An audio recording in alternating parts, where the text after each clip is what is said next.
Hey guys! Heating up Sam's Club Chicken Alfredo is super easy, and today I'm going to show you how to do it.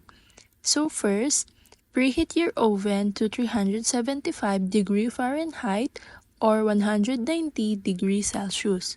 And then, remove the plastic cover from the deli tray. So if you're using aluminum foil, loosely cover the tray.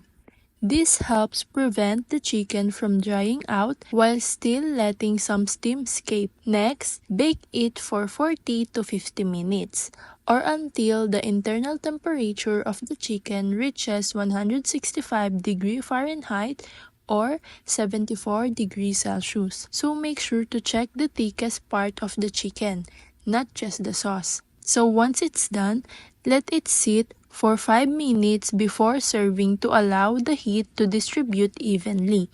And that's it. Enjoy your chicken Alfredo and thanks for watching.